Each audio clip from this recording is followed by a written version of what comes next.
I'm attempting to make a camera mount to put on the Stampede that I've been building.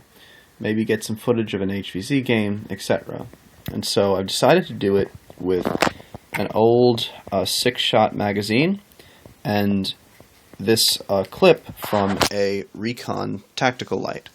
As you can see, I've disassembled it and just taken out the part that clips onto the tactical rails. Open up the magazine, you can get rid of the dart advance and the spring here. Save the 2 screws. I used a magazine where one of these clips here was already broken, and the other one I broke with a penknife.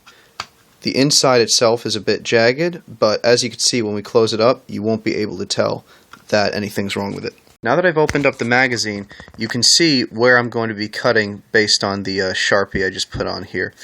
It doesn't matter which side you do this on, just make sure that one side has a window for you to view the screen in on your camera, and the other side has a place for the camera to poke out so the camera can record whatever you're doing. So here are the 2 magazine halves, one with the camera window and one with the viewer portal. And I've also drilled a small hole on the bottom side of each half of the magazine. That will be to put a screw through that hole and then to screw into 2 holes that will be drilled on the tactical rail clip. So here is the mount with 1/2 of the magazine on. I found it actually much easier to work with the magazine open with only one side on and the other side off, so you could tighten these screws all the way and get a nice close fit between the clip and the magazine. So now we have the completed magazine with the other side attached, 2 holes drilled onto the attached side, and then 2 holes drilled on the outside and 2 holes inserted from the outside. So this is the easiest way of inserting the screws and attaching it to the clip. Now all we need is a way to keep the camera from falling out that open end of the magazine. I find that something as simple as a bent paper clip works really well.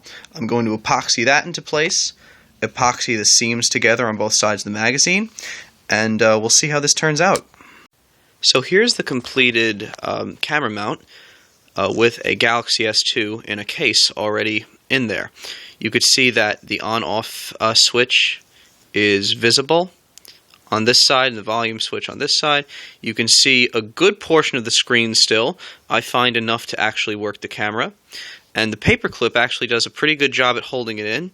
And if you really need it to be held in there securely, you could just add another paper clip on this side, and that should do the trick. Let's get some POV with this on my Stampede. I think I'll put it right on the side mount right there. Here you can see the screen is a little obstructed, but other than that, it's very solid. It's not really going anywhere. And I found that, aside from the paper clips, adding some rubber bands around the clip holds that camera in there like glue. It's incredible. Anyway, to the POV. Now I'm just walking, and this is the blaster at the hip, pointed straight forward. And when I go to shoulder it, it's a much more comfortable height for the viewers probably. I'm going to fire off a couple rounds, and you could hear what it sounds like. It's very loud and very vicious sounding because it vibrates through the camera. So here we go.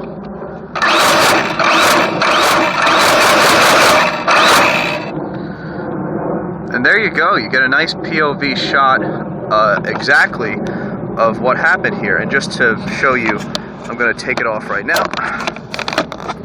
And it was right on the side rail right here. Reattach it again. It adds a little bit of weight to the front, but nothing too crazy. And honestly, it looks a little bit like a heartbeat sensor from Modern Warfare 2. I know I'm lame. Anyway, thank you for viewing, and I hope this tutorial helped a lot of you HVZers or Nerfers that wanted to make a gun cam. Thanks a lot, and have a good day.